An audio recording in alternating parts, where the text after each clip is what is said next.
Have you ever felt like you've hit rock bottom? Like there's absolutely no way up? That's exactly where Daniel was, at 29, penniless, jobless, and completely alone. Hope was a word that had lost all its meaning. But then, something small, almost insignificant, changed everything.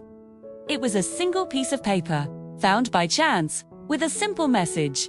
90 days. That's all you need. 90 days to decide who you will become. For the first time in a long time, a tiny spark ignited within him. 90 days. Could that really be enough? He decided to find out. He went back to his empty room and taped the number 90 to the wall. This was it.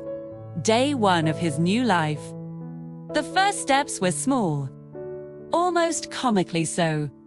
Just getting out of bed felt like climbing a mountain. But he did it. Then, he forced himself to go for a walk. Not just a mindless shuffle, but a purposeful walk. He started to look, really look, at the world around him. The people, the buildings, the rhythm of the city he had forgotten. His walk led him to a community center. He saw a notice for volunteers. It wasn't much, but it was something, aside. He met a man named Marcus, a carpenter who was busy building things. Daniel just stood there, watching. Marcus looked up, smiled, and said, "Want to join?" No questions asked, just a simple invitation.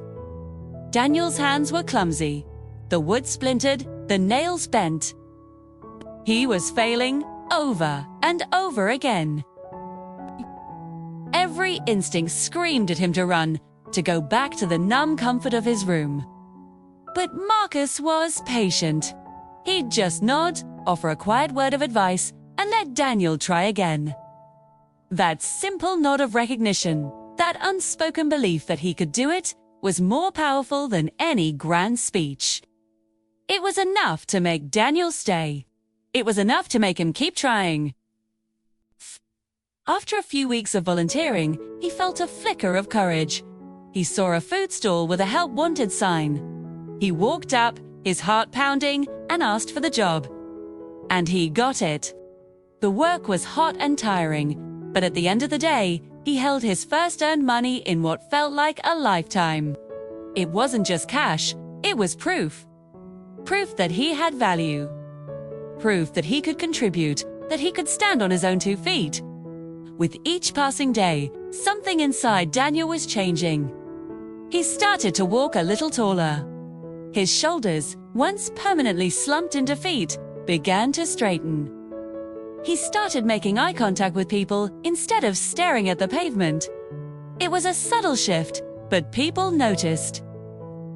He was no longer invisible. One day, a woman named Ruth approached him at the food stall. She owned a small, struggling business nearby and had seen him working. She saw a focus, a quiet determination in him. She offered him a job, a real job, with more responsibility. That old voice of doubt immediately screamed in his head, "You can't do this. You'll fail. Don't even try."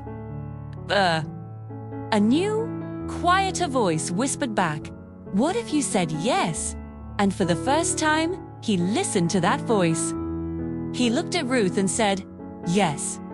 Working for Ruth was tough. She was demanding, and the pressure was immense.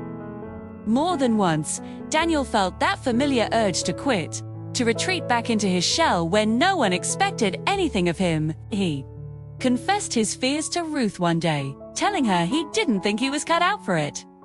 She looked him straight in the eye and said, "The only thing that matters, Daniel, is that you don't stop. Just don't stop." Her words became his mantra. Then, a crisis hit. A huge chain store opened up down the street, selling similar products for a fraction of the price. Ruth's business was on the brink of bankruptcy. She was ready to give up. But this was a different Daniel. This was the Daniel who had learned not to stop. He told her, "We can't compete on price. But we can compete on story. Your story. Let's tell them the real story." He created flyers and went door to door. Most people were polite but uninterested. Doors were shut in his face. He was ignored, dismissed. The old feelings of worthlessness crept back in. But every time he wanted to turn back, he thought of Marcus's nod, of Ruth's advice. He kept going, telling anyone who would listen about Ruth, about her passion, about her craft. He urged them, don't just buy the cheap thing. Support the real thing. Support your community. Slowly, something amazing began to happen. People started to recognize him. You're the guy from Ruth's shop, they'd say. A few came in, curious. Then a few more. They bought something. They told a friend. Sales started to climb. The community was choosing to support the real thing. Daniel's persistence was paying off. Finally, the 90th day arrived. Daniel walked into the shop, which was now buzzing with customers. Ruth pulled him aside, a huge smile on her face. Daniel, she said, I don't just want you to work for me. I want you to be my partner. In that moment, he looked at the 90 on his wall in his mind's eye. 90 days ago, he was a man desperately looking for a chance. Today, he was the chance someone else was looking for. Daniel's story isn't about some magical overnight success. It's not about special talent or a lucky break. It's about the power of a single decision, repeated every single day. The decision to keep going. It's about taking that one small step, even when it feels pointless. 3. Because those small steps, compounded over 90 days, can lead you to a place you never thought possible. It all starts with one day, and the decision not to give up.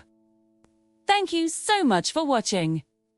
If this story resonated with you, please hit that like button and subscribe for more content that we hope will inspire and empower you.